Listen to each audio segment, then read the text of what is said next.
Hi everyone, it's Margaret Manning here with 60 and Me. Good morning to everyone. Hope that you're doing great. Thank you for tuning in, for being here with us. I'm trying to visualize you all sitting in your living rooms or kitchens or outside maybe. It's a lovely day here, very bright and sunny. But I'm enjoying the summer weather. I don't know when you're watching this, but it's summer right now and it's gorgeous. So I'm having a cup of tea, and I bought this little package of a collector's tea, like it's just got Twinings and Puka and other assorted brands. And this one is a Twinings tea, and it's a blueberry, blackcurrant and blueberry. And it amazed me that Twinings has always got they're rebranding, which is good, but the combinations are just like really, really interesting. So blackcurrant and blueberry. And I'm drinking it this morning in my Gustav Klimt mug. Isn't that pretty? This is a gift. It's really special. But isn't tea like that though? It just brings back a memory, a time and a place and a person and a memory. So tea is pretty evocative. So I hope you've got a cup of tea or coffee, juice, whatever. But let's just settle down and have a chat. I've got a topic today that we've talked about before, but it absolutely can bear being repeated because it's one that it just kind of pivots, everything pivots around it. And maybe it's something that's on your mind and just want to share it with you. But for me, I've come into my 60s, having made lots and lots of mistakes. And one of the things is being in a semi-retirement in that I'm working for myself. I'm not working any longer for a corporation, but, finding that financially I'm having to be super careful, that I'm working to a budget. And this is something that I didn't do it when I was working. That's the truth. And so here I am now trying to make some decisions about how to do all the things I want, but at the same time, be thoughtful of saving and being prepared for the future. So the thought of retirement is scary. When you're in it, it's even more scary because you're saying goodbye to, as we talked about before, people, context, support systems, that weekly or those 4 weeks a year holiday, that extra money, the sick days you can take, all the things that you just don't think about when you're working. When they're gone, there's a big gap. So what are some of the things that you can do in order to save money in retirement? And I've got 5 ideas here that I found work for me, and they're probably not ones that you haven't heard of. I mean, they're all very straightforward, but maybe with a little bit of a conversation, we can kind of dig a bit deeper and figure out what we can do in these categories. Okay, so and if you've got ideas, please leave them below because when you're in a situation where you have a fixed budget, you have a certain amount each month to work with from a pension or from savings or investments. You do have to draw some boundaries, otherwise you end up getting out of control. So the first one is to travel wisely. Now, if you stop and ask women in our community, like, what's your big, goal for retirement? It's I want to do some travel. And you should feel free to do that. I mean, as I've said before, if you don't have any extra cash at all, you can always jump on a bus. And a lot of towns have got elderly, for older people, buses that are free. And there's lots of options as long as you embrace the fact that it's different. It's different than how it was. So for one thing, I've tried to go on EasyJet or the budget lines. I took a trip recently to Portugal, and the trip cost me under $100, the flight. And I stayed at a hostel in Porto, and I kept my cost really, really low. I didn't go out to eat. I brought food in, and there were so many really lovely little places to grab a sandwich or a salad. I mean, you didn't have to spend a ton. So you have to kind of reset your expectations for travel. So if you're willing to travel on a budget airline, and you can book, if you book them early. Now, I think if you're in the States, you've got JetBlue. Over in Europe, you've got EasyJet or Ryanair.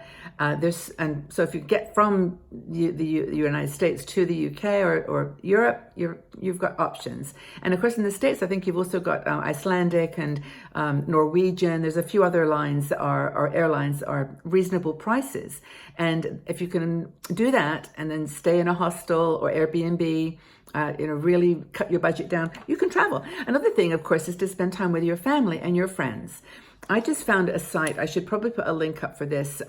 It's on Facebook now. It's a group of women who had started off being couch surfers. They were mostly younger women, and they were couch surfing and finding themselves getting into all kinds of trouble with men on couch surfing sites, and expecting more than the room payment. And they started this Facebook group called Host a Sister. And it's just, if you find it, you'll find it on Facebook. It's called Host a Sister. Now, I don't know them personally, so I can't endorse it, but check it out, because what they're doing now is women all around the world are offering their rooms, for people to come and visit. And it's just women, and it's not just older women, it's all women. So that's another nice thing about it. And you might want to check it out. I just think it's a cool idea, Host a Sister. That's traveling wisely. Second thing is to consider downsizing. Now, if you're in a big house, your kids have left, or you've got just even a 2-bedroom house and you don't need a 2-bedroom house, you can move into an apartment and just downsize the whole thing.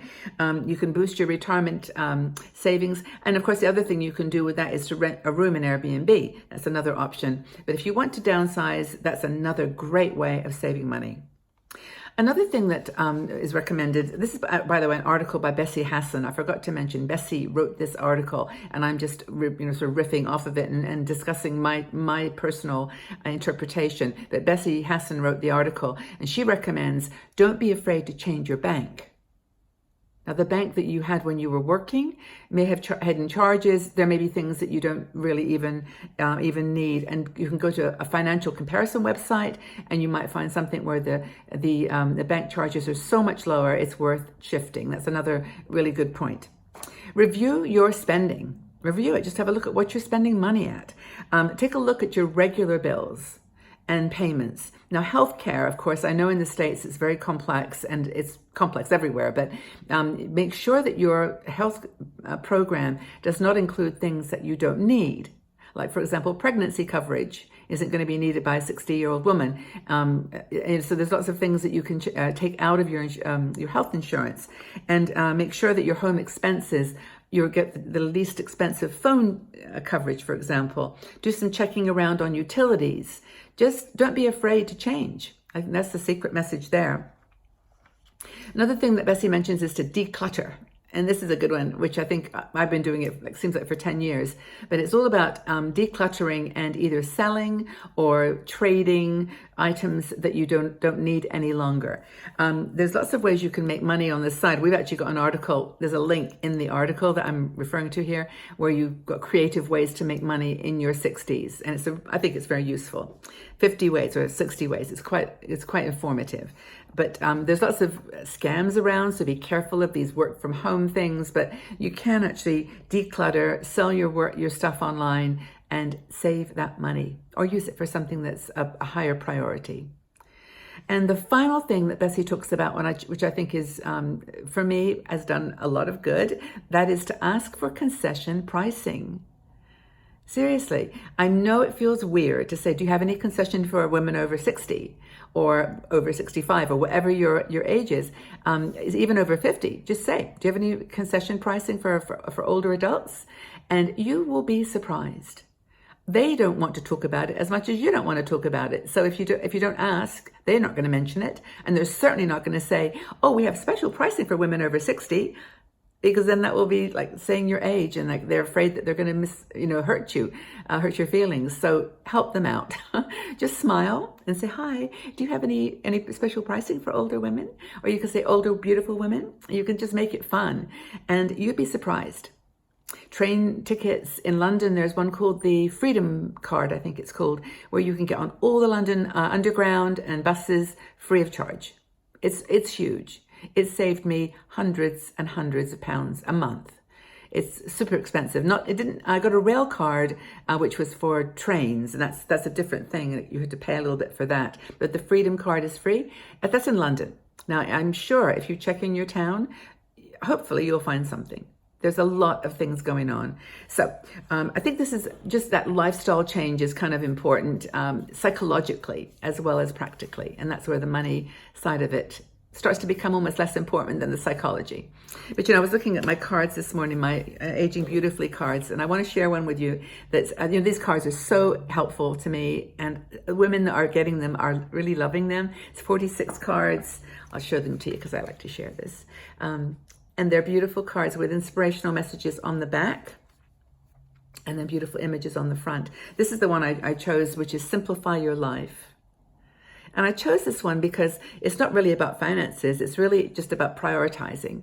And it's about simplifying the things in your life that will free you, that will free you up to do other things that are important. And, it's time about making room for your passions, not making room for stuff. And in doing that, you can help with your financial situation as well. If you want to look at the cards, by the way, there's a link in the article, and we've got them back in stock now. So you can pick one up for you or for a gift. They're perfect for a gift. So take very good care, everybody. I hope that this has been interesting. I mean, are you afraid of retirement? What advice would you give to a 60 and me sister who's just about to retire when it comes to saving money or spending money wisely in retirement?